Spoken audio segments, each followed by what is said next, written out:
Welcome to the Evidence to Advance Yoga Therapy with Dr. Bir Khalsa. I'd like to welcome everyone as you're joining this webinar to get settled and ready for the topic of hearing from Dr. Khalsa about the leading research in yoga. My name is Alyssa Wistrel, and I'm the Executive Director of IAYT, the International Association of Yoga Therapists. And today we're talking about SYR, or the Symposium on Yoga Research, which will be held October 17th to 19th at Kripalu in the beautiful Berkshires area of Western Massachusetts. And SYR is one of two annual conferences that IAYT hosts, the other being our annual membership conference, SYR. And you can find out more about SYR and SYR on the conference section of the IAYT website at iayt.org. Today's webinar focus is about the leading academic research in the field of yoga and about SYR, the foremost academic yoga research conference in the West. IAYT members receive up to 15 CEs to attend SYR, which is being held in person this year after 2 years of virtual conferencing. IAYT students currently enrolled in an accredited IAYT program or universities are eligible for a $100 tuition discount for SYR. So housekeeping for today, Bir will present for 40 minutes or so, and we'll have about 15 minutes for Q&A. And please use the Q&A channel for your questions, not the chat. And then we'll have an opportunity to engage at the end of Dr. Khalsa's presentation. And now, without further ado, I'd like to introduce Dr. Khalsa.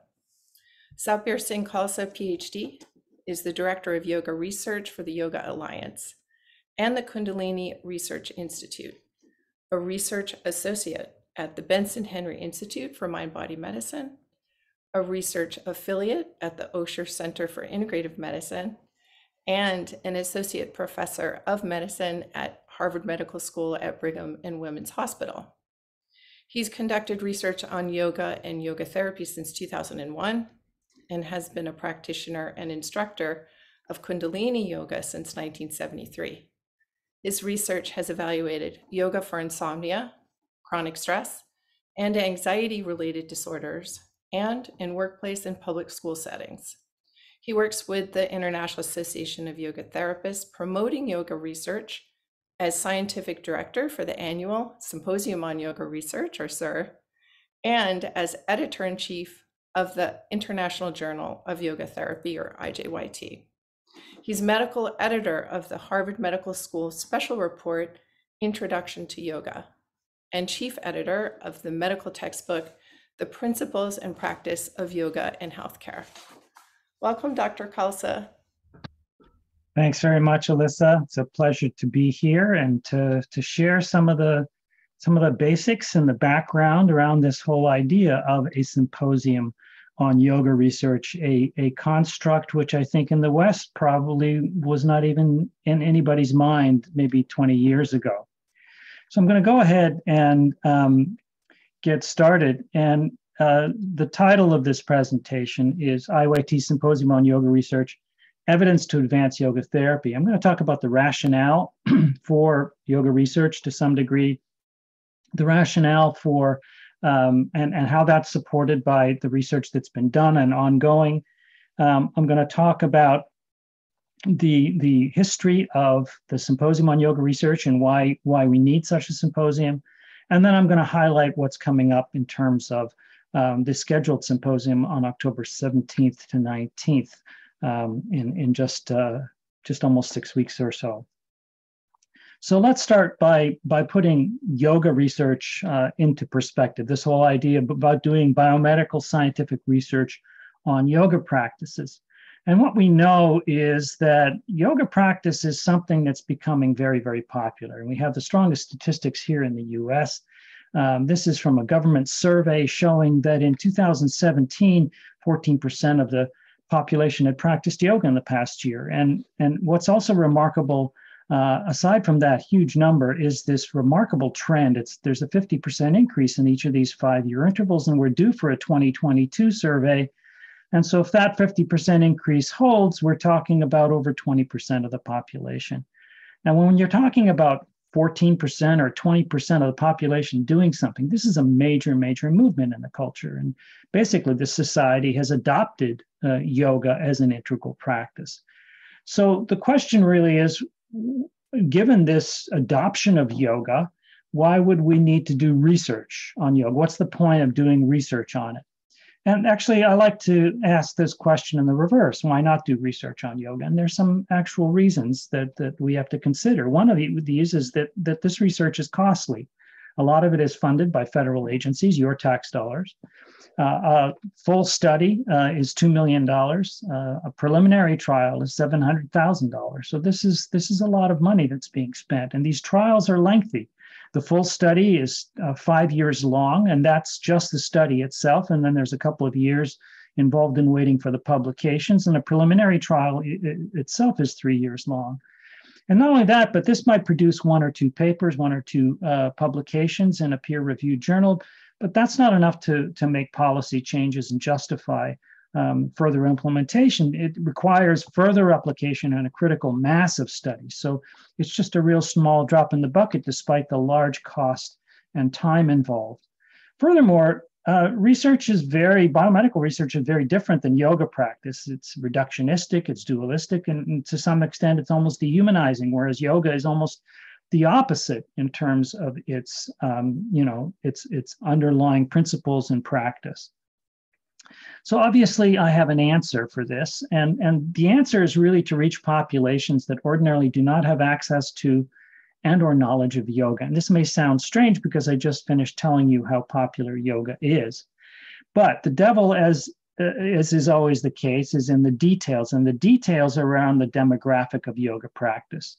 So these statistics from 2018 tell us that in the US, it's still pretty much 70% of practitioners are women. So it's really dominated by female practice. It's really targeted and practiced mostly by middle age. So the elderly and children are pretty much left out of the equation. There's also a strong racial ethnic demographic where it's dominated by white practitioners. There's much fewer Black practitioners and Hispanics. Then furthermore, these statistics, which are a little older but still have some relevance, it's really dominated by people who are well educated. In fact, in those statistics, it was 70% were college educated and 30% actually had a degree. And then along with that goes the income levels. And these are 2008 dollars. So that was almost 50% were making over $75,000, and a quarter of them were making over $100,000 a year. So this is really representing the privileged few, this elite sliver of the population that's well educated, that has the knowledge and the resources to be able to access yoga. So this is clearly a form of social injustice, if you will. The people that need yoga the most because of its ability to promote stress and improve functioning is available to only those that have those kinds of resources. So how is yoga research going to address that? And so this model is really talking about how yoga is starting to be implemented into mainstream society. So right now it's really dominated by the practice at the public level. It's in studios, ashrams, yoga centers, gyms, spas, the YMCA, et cetera, et cetera.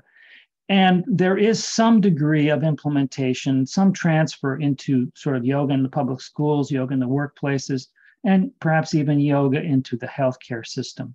But the problem with a really serious major implementation into these mainstream societal institutions is that research is absolutely essential. So public schools cannot justify the inclusion to take time out of their curriculum to put yoga into the school curriculum unless they have the research evidence that shows that it's worth taking the time and spending the effort to put yoga into that venue. The same is true for yoga in the workplaces. Employers are going to want to see what is the cost benefit Will my company do better with employees that are practicing yoga, despite the fact that we have to pay for their yoga classes and give their time off work to do yoga?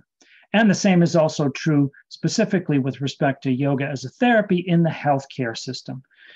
It cannot be implemented in a healthcare system unless we have efficacy and safety studies.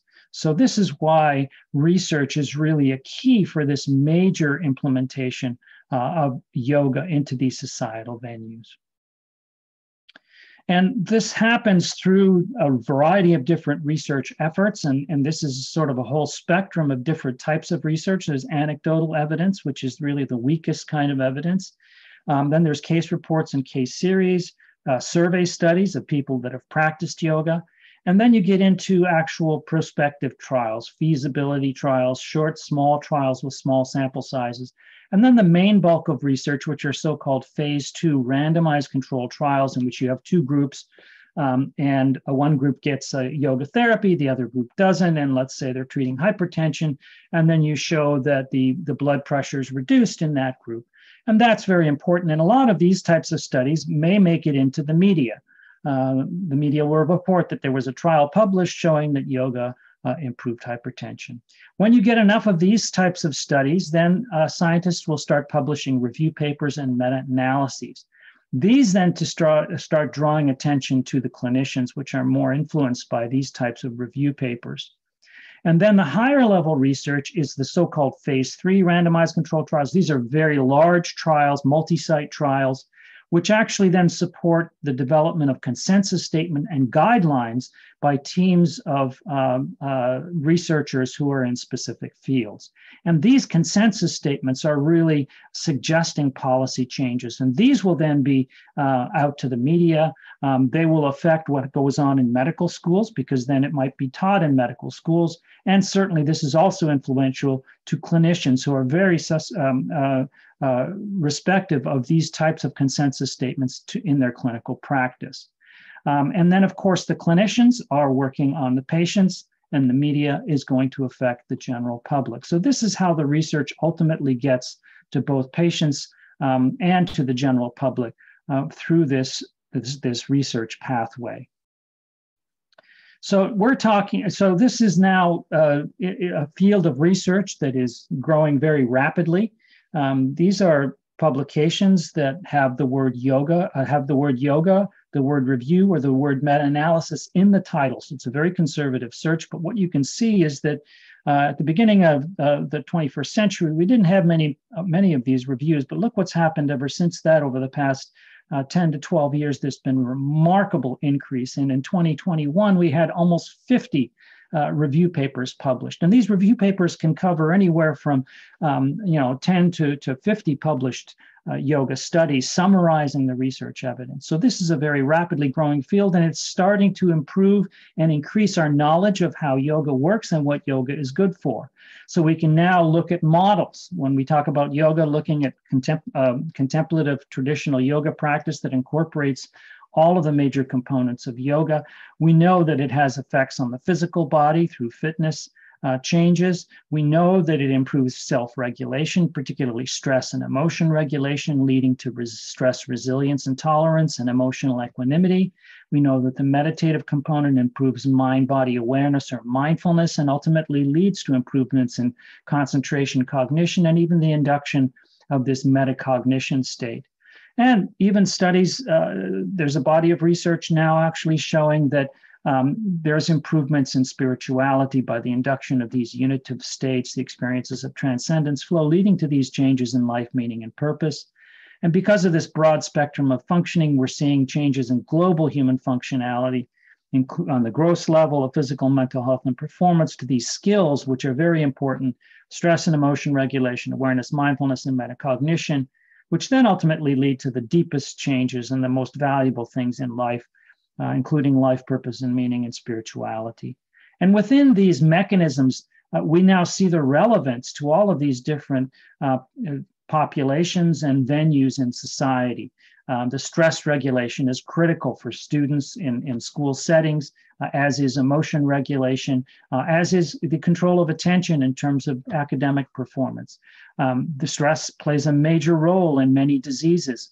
And the mind-body awareness and mindfulness is critical in terms of changing lifestyle behavior, which is a major risk factor for the biggest burden in modern medicine, which are the lifestyle diseases, the so-called non-communicable diseases, things like obesity, hypertension, and even cancer.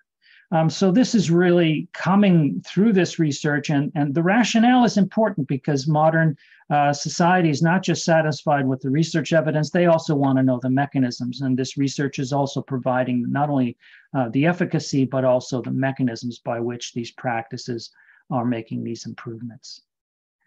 So this is now starting to make changes, and we're starting to see some of these consensus statements come out. So this is coming out of the Journal of Eating Disorders. These are Canadian practice guidelines for the treatment of children and adolescents with eating disorders. And yoga is now being listed as something that may be a reasonable option for medically stable youth with a number of eating disorders. There's been a good deal of research, and perhaps one of the strongest area of research in yoga therapy has been yoga for low back pain. So this is a clinical guideline from the American College of Physicians, a clinical practice guideline, and yoga is included among a few other non-pharmacological treatments as having some degree of evidence for the treatment of chronic low back pain. This is also happening in the Veterans Administration medical system. This is a clinical practice guideline, and yoga is listed as one of the non-pharmacological therapies. Another area of yoga research that's undergone quite a few studies and publications has been yoga for cancer. This includes both cancer patients and cancer survivors. So this is from the Annals of Oncology. This is the ESMO clinical practice guidelines for diagnosis and treatment, and yoga is listed as an option to reduce some factors that are important for cancer patients. And then also the Journal of Clinical Oncology, and this is also an endorsement talking about integrative therapies. Yoga, among others, is being recommended for anxiety and stress reduction, and also for improvement in mood, such as depression and other mood disorders, and then generally for improvement of quality of life. So this research is starting to have this impact at the higher levels. And then, of course, another area that we see the change and hope to see some future change is in terms of actual reimbursement. And many years ago, because of the work of Dean Ornish looking at yoga for yoga-type practices for improvement in heart disease, the Medicare system covered their program for heart disease. And so hopefully in the future, we'll start to see more consensus statements and more evidence that yoga is being implemented and being reimbursed. So we're talking about the Symposium on Yoga Research. So what is the value of a symposium on any field of research? And what I've listed here can apply to any field of research. And what a scientific conference does is, first of all, it updates attendees on the latest research studies and scientific findings. It will invite the leaders in the field to present their data. It also educates research trainees and gives them a forum for presenting and discussing their research. So graduate students, postdoctoral fellows have the opportunity to increase their knowledge and increase their skill set in terms of how they conduct their research and how they publish and even how they deliver their presentations. The conference also provides new information on recent trends and research methodologies and interventions. So it's not just the efficacy and safety, it's also methodology. And in yoga therapy research, this can refer to what is the yoga intervention that was used in that study and how can we modify that, and are there any insights from the yoga interventions that have been used. These conferences also develop new relationships and collaborations amongst yoga researchers. And this is really critical because two researchers without the resources to conduct the study but have a common interest can pool their resources and make essentially something out of nothing. And this is really critical because this moves the field forward by creating these types of friendships and collaborations and interactions. A conference will also serve as a forum for identifying new research positions and funding opportunities. This is especially true for graduate students and postdoctoral fellows to identify mentors that they might be able to approach to move on to their postdoctoral field, or even opportunities to move into a faculty position. And then finally, these conferences are also an opportunity for the entire body of attendees to discuss much broader strategies for advancing the field, to make plans regarding those strategies, and actually to execute initiatives. So one example would be that a conference would gather together and say, look, we've got a lot of research in this area. Why don't we publish a consensus statement? And then move that forward? Or why don't we gather together as a group and a body of researchers and lobby the federal government for more funding for this research, or lobby the federal government to make more medical guidelines for the promotion of this type of therapy or this type of approach. So many roles can be served by a research symposium, and this is the way all scientific fields grow. And it's really important for this type of interaction to take place.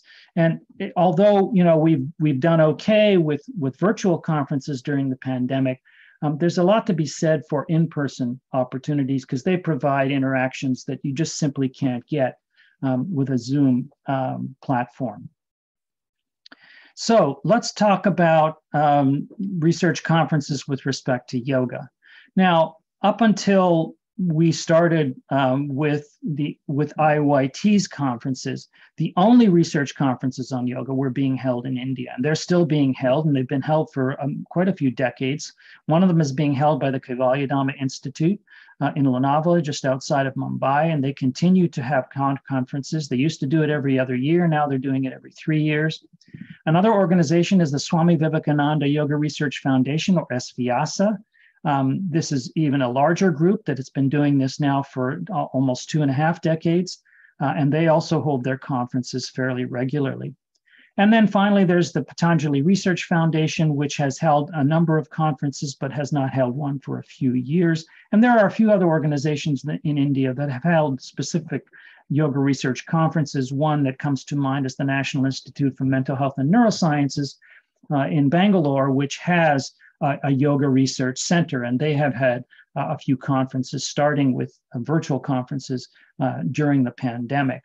Now, one of the things about these conferences, they tend to be not just purely research conferences. They tend to be conferences that draw yoga practitioners as well. So in some of these conferences, although there's 1,000 attendees, there might only be 50 yoga researchers. And one of the problems is that these yoga researchers often don't get an opportunity to interact. So although these are nice and large yoga conferences, they lack what a smaller conference could provide to the yoga researchers themselves. In the West, the closest we've had before our specific yoga research conferences is the Academic Consortium for Integrative Medicine and Health, which really represents all fields of integrative medicine, including mind-body medicine, which includes practices like yoga, tai chi, qigong, relaxation techniques, etc. And we are fairly well represented in this consortium and in the meetings themselves. In fact, I have held a yoga research symposium within this conference for the past decade and continue to do so. Another initiative has been through the Mind and Life Institute, and they have had conferences on what they've called contemplative research, which includes contemplative practices such as meditation, yoga, qigong, etc. And now there's the newly formed International Society for Contemplative Research, which will be taking over these conferences. And the next one, as you can see here, is scheduled in early February in 2023, and I believe yoga research will be represented in this conference as well. But as you can see, there's really nothing here that's specific to yoga, and so that's where IAYT was instrumental in terms of promoting the first conferences that had actual yoga research. And so now I'm going to start with a little bit of a history of the IAYT Symposium on Yoga Research. And where this really began is actually with the Society's first ever meeting. And this was in 2007. They called it the Symposium on Yoga Therapy and Research. The intent was to really focus on yoga therapy, but also to include research. And this was extremely successful meeting. There was 1,000 people that showed up in Los Angeles for this meeting.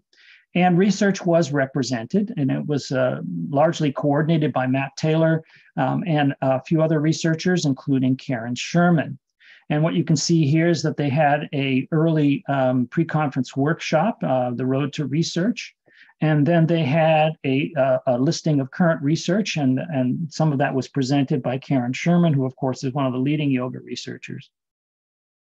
They also had a number of presentations. They included a few abstract presentations. And then there was a main track session that had presentations on a number of different research aspects by a number of researchers, including David Shapiro at UCLA.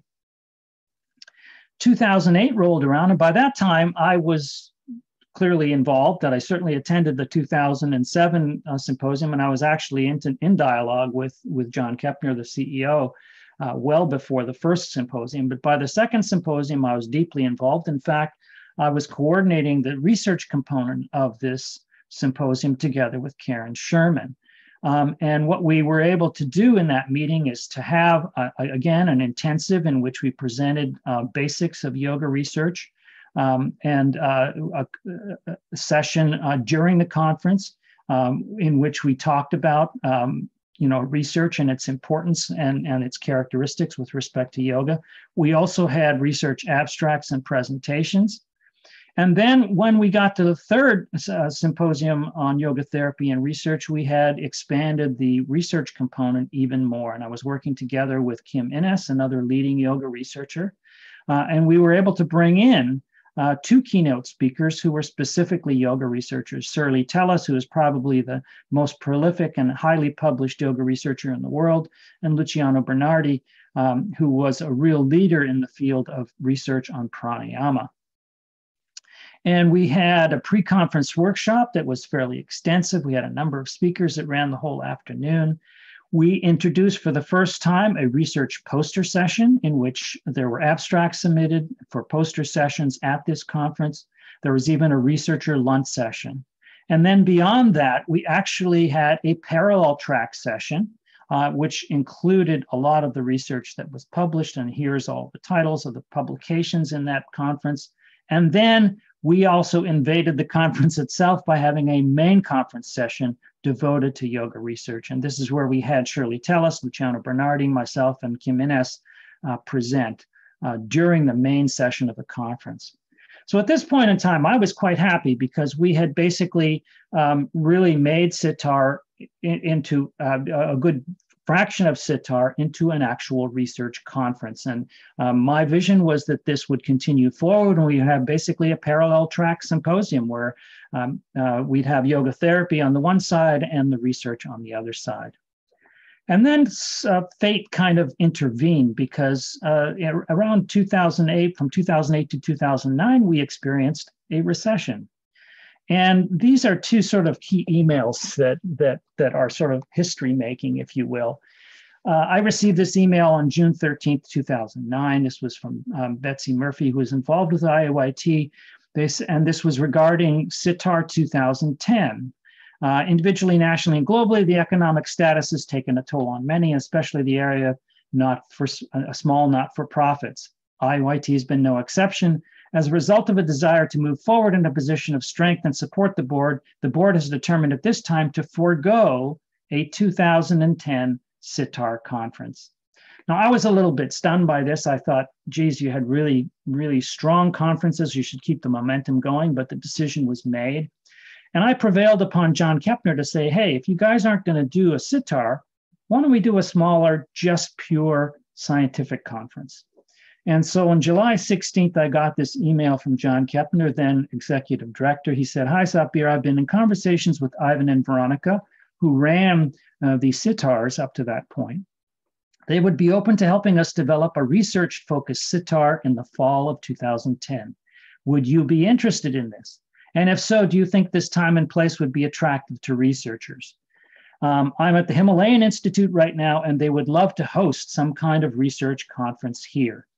So not surprisingly, my answer to John's questions were yes and yes.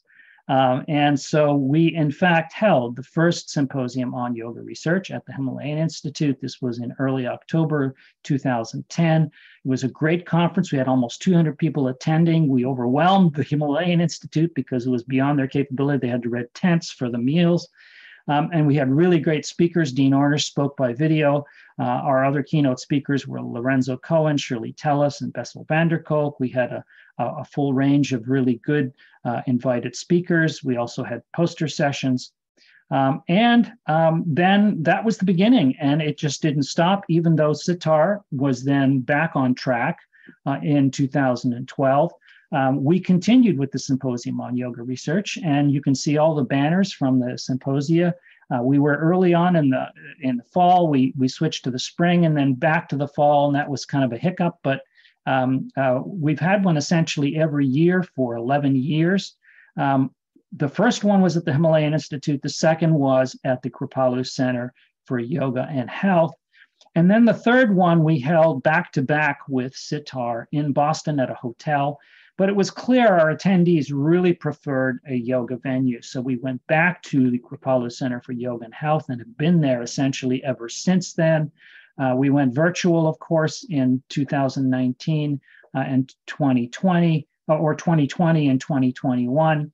But we are now, of course, planning to go back to the Kripalu Center, which has been very supportive of research on yoga and has been very much appreciated venue for the Symposium on Yoga Research.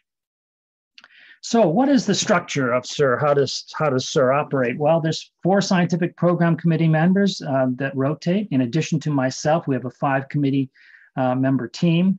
We rotate 2 members out every 2 years. So each two scientists are rotated out every 2 years.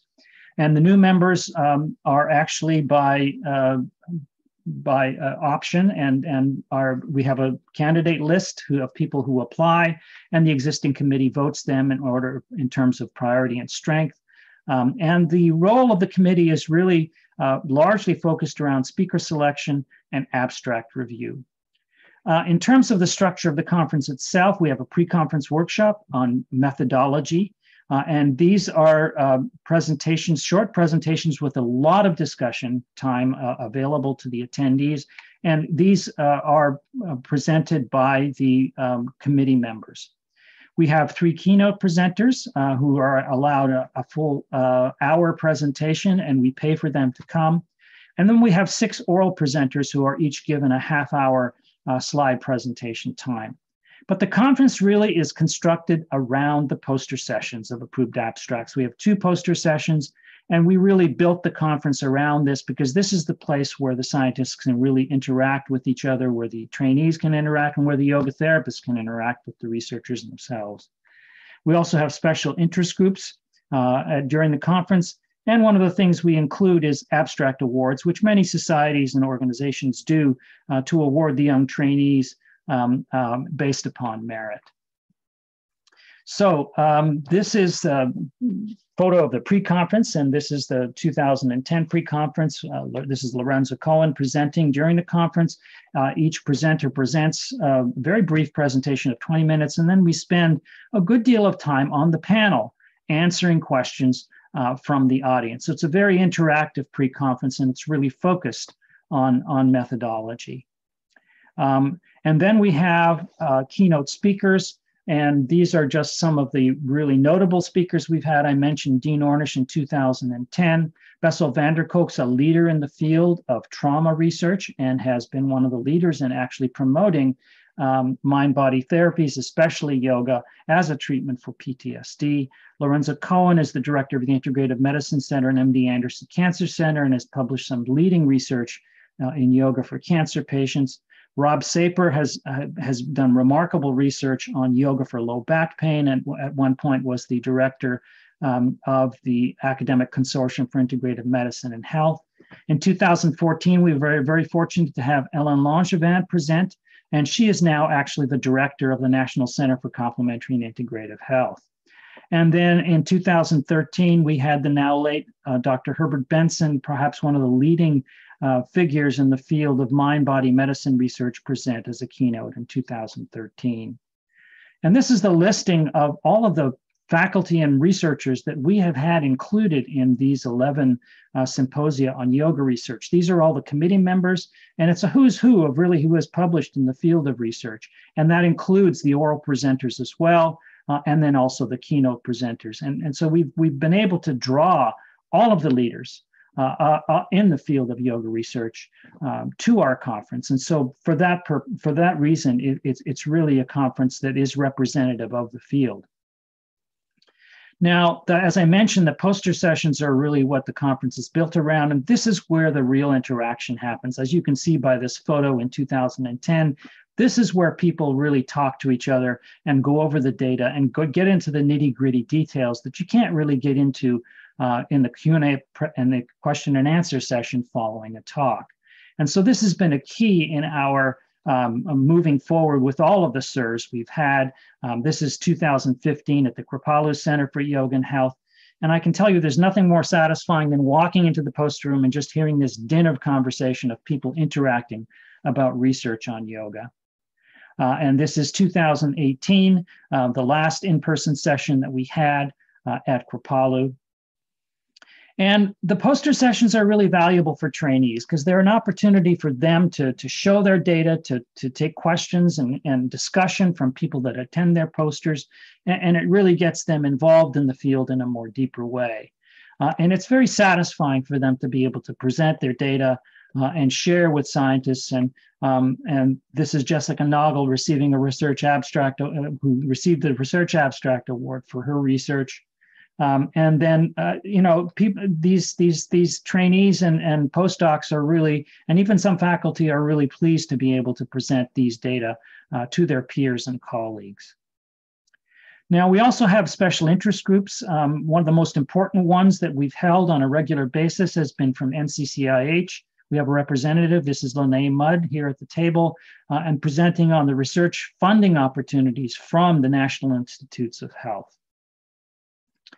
And then finally, the awards, and this is really special, again, for especially postdocs and graduate students. There's nothing better than receiving an award, and something they'll never forget, and it's something that ties them to the field. And this is the 2014 awards. These are all decided by the committee in terms who reviews all of the abstracts and scores them on merit. So these awards are all on the merit of these proposed, of these abstract submissions that these presenters gave. And this is the group in 2018. So now I want to talk about the 2022 IAYT Symposium on Yoga Research. Registration's open. Again, it's October 17th and 19th. This is the web page. It also will link to the Kripalu pages, which give more detail. Our keynote presenters this year are, again, Bessel van der Kolk. This will be his third time giving a keynote. I can tell you his keynotes have been extremely well received. He's a very good speaker and really gives you a fantastic knowledge about the mechanisms and rationale of yoga for trauma. Tracy Gaudet has been a speaker at the Academic Consortium for Integrative Medicine and Health, and she's been a leader in moving integrative medicine into the VA and can give us some insights into how these kinds of integrative practices can be implemented into a major medical system. And then Dr. Gangadhar, this will be his second time presenting as a keynote. He is an extremely distinguished researcher in India. He's received the Padma Bhushan Award for his expertise. He served as the director for the National Institute of Mental Health and Neurosciences, and his research team has been publishing exceptional work in yoga for mental health conditions, including really key papers and studies on yoga for schizophrenia. So it's a great lineup of keynotes, and we have a good lineup of the committee members. Akshay Anand is from the Postgraduate Institute of Medical Education and Research in Chandigarh, one of the government institutions in India. We have Dahya Bar Anderson from the University of Minnesota and Cox from Washington State University. myself, and Patricia Kinzer at Virginia Commonwealth University have contributed to the committee, and most of these will be presenting in the research methodology pre-conference workshop. Our oral presenters this year are Shilpa Pabbar from the University of Missouri, Kansas City School of Medicine. She's working on yoga for pregnancy. Suzanne Danhauer, this will be her third presentation at SYR. She's from Wake Forest, and she's done a good deal of research on anxiety and also on cancer. Nihal Goth has worked on brain functioning changes with yoga. She's at the University of Illinois. Karen Mustian has worked with cancer patients, showing improvements in mood and sleep and stress. She's at the University of Rochester Medical Center. Balachandra Subramanian's at Harvard Medical School, and he's doing current work looking at a number of techniques of Isha yoga practices. And then Stephanie Munaz from the Maryland University Integrative Health will likely present on her studies looking at arthritic conditions. So it's a great lineup. And then we also have, for the first time this year, a special interest group really focused for yoga therapists and yoga teachers. This will be run by Catherine Justice, our associate editor of the International Journal of Yoga Therapy. She's in Minneapolis. And this will be on evidence-informed yoga, translating research into practice for yoga therapists and teachers. And she'll cover a number of points in this group: the importance of research on yoga in mainstream society, as I alluded to at the beginning of my presentation, a summary of the growing body of studies, how to access research, how to read a paper, the basics of research design, and even how to participate and get involved in research. And so we recognize the number of yoga therapists attending our conference and yoga teachers. And so this is a special interest group specifically for them. I want to talk a bit about Kripalu as a symposium venue. It's a beautiful campus. There's nature trails, there's lake access, it's comfortable, clean housing. There are free morning and afternoon yoga classes, and the food is absolutely fantastic and nationally renowned. This is the main hall, which we hold our sessions in. This is one of our sessions. This is the campus. It's really stunning, beautiful in the Berkshires and the mountains. This is a view from the facility. There's the lake. And this photo is really true. I mean, this is going to be mid-October, the peak time for these colors. So this is what you will see if you're able to come. And I want to finish with just talking about some of the intangibles about attending the Symposium on Yoga Research. And one of those intangibles is not on the program, and that's the opportunity to interact. That's outside of the poster sessions and outside of the oral sessions. This is over the meals in the hallways, in the rooms, people gathering together to get to know each other, to get to interact. And this is really special in this particular meeting. And people can gather outside. The temperature is warm at that time. And this is an opportunity to really have informal discussions between the sessions and in the evenings. And it's not just there, it's in the hallways, it's in the doorways, it's people working, talking to each other one-on-one. At the side of the conference, after a presentation, and opportunities to really share a lot of information and personal stories with respect to research on yoga. And then finally, the other intangible is the people. I mean, yoga makes better people, and people who are better communicate better, and they're really lovely to deal with. And I've been in 3 fields of research in my life, in vestibular neurophysiology, and then in biological rhythms and sleep research, and attended conferences. And I can tell you that these yoga research conferences, the people are really remarkable. It's just a joy to be with people who are practicing yoga because they're elevated, and they do have that sparkle in the eye, and they're just fun to be with. And you can see that in some of the photos. This happens, everywhere during the conference.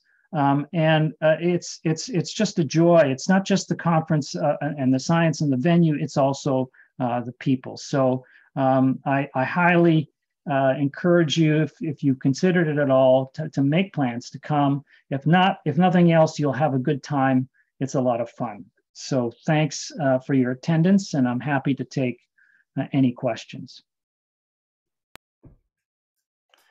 Safir, that was just brilliant and so exciting to follow through your steps as you shared with us the history of SYR and back to the early start of the symposium. It was just fascinating to see it. in that linear way on your slides. So thank you so much for sharing that level of detail. And it's exciting, of course, that we're coming out of COVID enough to have this in person. SYR coming up at Kripalu and come back together in this way, as you were sharing those beautiful photos at the end of your presentation just now about the people part of getting together and having this opportunity to connect in the yoga and yoga therapy space and world through the lens of yoga therapy and yoga research, but also to connect with one another in such a special setting and with so much purpose to continue this important dialogue about bringing yoga and yoga therapy into the lives of many more people who can benefit and who are suffering and likewise could use more support. So I do have a couple questions, and I encourage everyone who is online with us now to go ahead and submit questions as they have occurred to you during this wonderful presentation. I'm going to skip around a little bit and start with some more general and then go back into some more specific questions that are popping up. The first I'd like to pose to you, Dr. Khalsa, is do you need to be affiliated with an institution to attend SYR? No, you do not. You can be anyone. You can be a member of the general public. As long as you're willing to show up and pay the registration fee, you are welcome to come. Yeah, there's no membership. I mean, there are some scientific conferences in which you do have to specify that you are a faculty and you have to show that, but that has not been the case for the Symposium on Yoga Research. So everyone is welcome to attend. And in fact, we don't have statistics thoroughly on this, but almost half of the attendees, if not more, are actual yoga therapists and not actually yoga researchers. So it is wide open. Great. Okay, excellent. Another question, more general here from Heidi Crocker. Will the research focus on bringing the concepts into practice? And secondly, how will yoga therapists, not researchers, take this into practice? So those are complicated questions, and really taking it into practice is a challenge, because the way yoga therapy is typically done is one-on-one. And one of the principles in yoga therapy, most of the yoga therapy schools really focus on, is the individual application of yoga to the individual patient, taking into mind that patient's characteristics. So not everyone is the same who has diabetes. And so two different diabetes patients will get different yoga therapeutic applications. Up to now, most research has not been done that way. Most of the research has been done one size fits all. Everyone gets the same yoga protocol, and then we look at and see if that's been effective. So there's been a translation issue there. We may be in the future moving into research which is more targeted at what yoga therapists are doing. In other words, you take a whole bunch of people who've been screened, let's say diabetics, and then you give them to a dozen different yoga therapists and let them do what they do, and then see if the efficacy is different, perhaps compare that to a one-size-fits-all. Presumably, you might get better outcomes with the tailored practice, which uses the basic principles of yoga, but in different ways for different patients. And in terms of the concepts are going to be fairly straightforward. I mean, the research is still pretty basic in terms of what we're able to address with yoga research studies. At this point in time, I would have to say that the question we're answering with yoga research is it safe and does it do anything at all? It is basic efficacy. Can we get something? Show me something. Show me some improvement. And how does that improvement compare with conventional therapies? And we're starting to get good yes answers for that. So for example, with hypertension studies, we can see typically in many yoga studies a 10-point drop in systolic blood pressure, which is typical of what you can get with conventional treatment. So that's a good start, but it's a very basic question. And what we still need to see in yoga research, and it's evolving and it will come with time, is to studies that look deeper into these studies. So what aspects of the yoga are having the most effect with different disorders? Is it the asana? Is it the pranayama? Is it the deep relaxation? Or is it the meditative component? And if we alter those, what works best for different disorders? Mm-hmm. And then the other question, which is also very critical, what is the dose relationship here? How much do you need to practice? How many minutes per day? How many days per week? How many weeks? And this is a critical question, because if you do a study and you have someone practice every day for a week and you get no results, well, obviously the answer is you didn't do it long enough.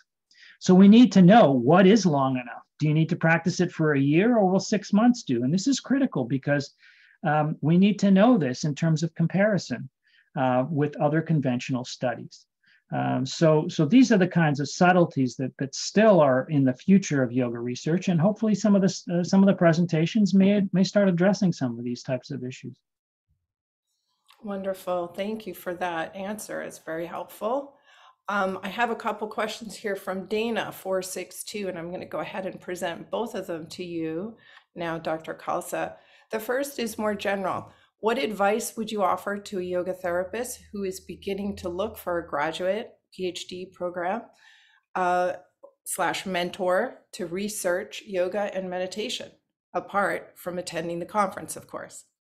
What are your thoughts? So that is a complicated question because we don't have a lot of yoga researchers to choose from. And, to me, the most important thing is to identify your passion. And that means narrowing down your interest.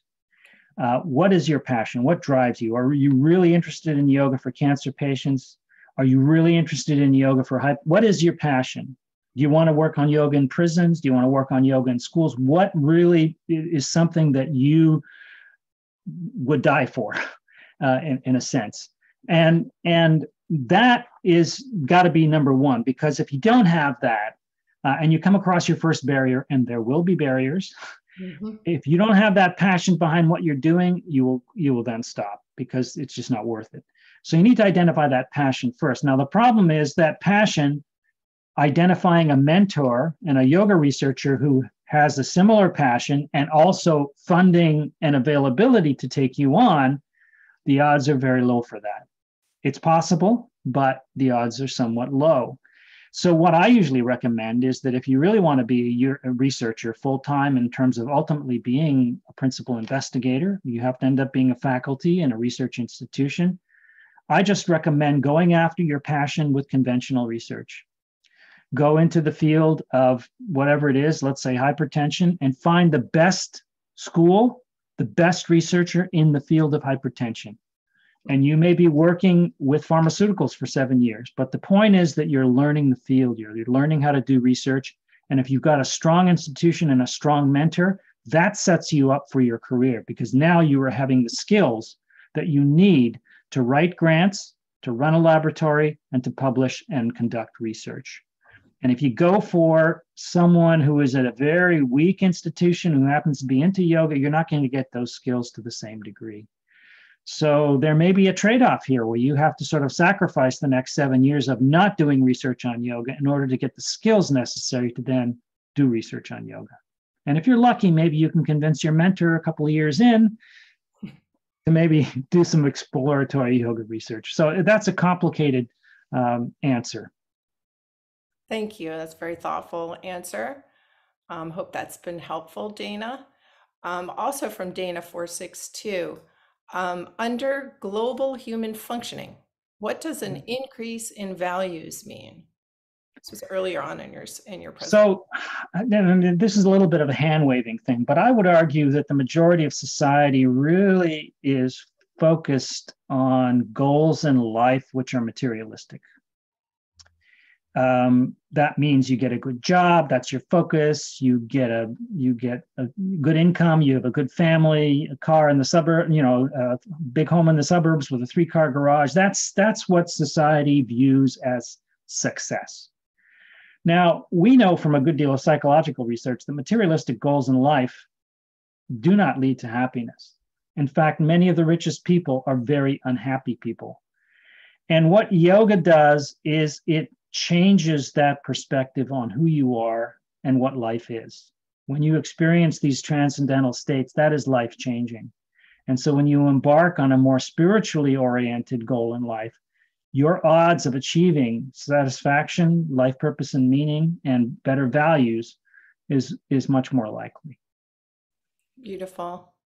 I'm gonna present now. We have 5 more minutes, so I have 3 more questions to give to you. So just keeping in mind, probably about 1.5 minutes per question.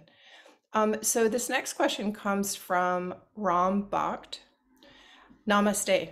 I'm a yoga teacher interested in marketing and technology for promoting yoga teachers, yoga, and the adoption of yoga in healthcare.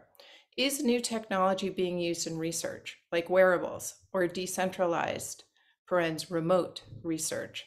Any thoughts on how to use or how technologies can be used to help with improving methodology, adoption, or advancement in the field? So there are researchers that are working in this area. Wearables are being used by some yoga researchers. Over the pandemic, over the past 2 years, we saw a lot of research that necessarily had to transition into online yoga interventions and online data acquisition. Online data acquisition actually is general to the field of biomedicine. We now have the internet, we have smartphones, and so scientists can now do their questionnaires on somebody's smartphone. So that technology is evolving in the whole field of biomedical research, but the interventions with respect to yoga, there's a good deal of growing research on the technology of implementing the interventions online. And then the wearables, some of the research can be done with wearables. They're not the be all and end all. I mean, it's great to think of a remote device that you wear on your wrist that tells you everything, but there are sacrifices that really compromise the quality of that data. So that although it can give you data and it might be useful, there are trade-offs in terms of the quality of that data. Thank you for that. Ram Bhakt also brought forward a question: which institutions are making the biggest inroads to clinical adoption? I'm not sure if institutions are making inroads to adoption. Different universities may have different, and different hospital centers may have different degrees of implementation of these types of practices into their curricula. It's hard to say that an institution would do that. I mean, I would say medical systems are a good example. So Tracy Gaudet will be talking about the implementation of integrative medicine in the VA. And the VA has really taken strong leadership in this area of investing in non-pharmacological approaches to prevention and health maintenance. And that includes yoga. You cannot find, I don't think, a VA center these days that doesn't offer yoga classes. And so we are seeing that these larger healthcare institutions are doing that. I think the UK also is considering this. They have a program called social prescribing, which includes the farming out of patients to resources in the public, which include yoga classes. And then I would also point to Sweden, in which a program called Medi-Yoga is now in over 100 clinics. And not only is being applied to patients, but also is undergoing research. Yeah, wonderful examples globally. So our final question will be from Anastasia Gainey. Hopefully I'm pronouncing that well enough for you, Anastasia. Here's a question. Neuroscience/brain affecting human potential through yoga as a tool is my passion. Would you recommend the best researcher in the field that she could reach out to? Neuroscience and brain affecting human potential through yoga. Well, that's a very broad question, and you'd have to define human potential. But Neha Goth, who's one of our speakers, will be addressing that. She has looked at brain functioning. There are other researchers who have been doing research on executive functioning. Some of this is not necessarily with yoga per se, but with mindfulness and meditation strategies using neuroimaging techniques. Mm-hmm. And so the best way to find out individual researchers is to go to PubMed, which is the government's research database of published research. You type in the word yoga and whatever you're interested in, if that's executive functioning or brain functioning, and that will get you access to the specific researchers who have published individual trials.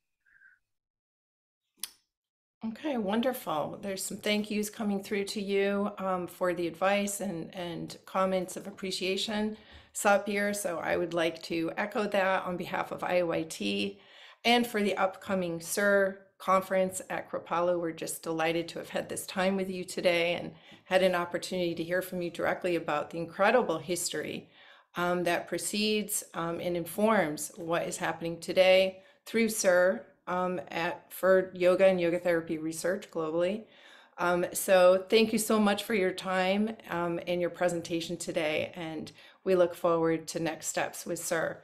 And if anyone else wants to know more about SYR, please feel free to go to our website, IAYT.org, or you can also find the same information at Kripalu.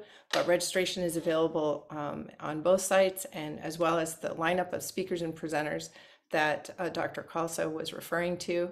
And we look forward to just an amazing conference and opportunity to gather at Kripalu this year. So many thanks, Dr. Khalsa. Namaste.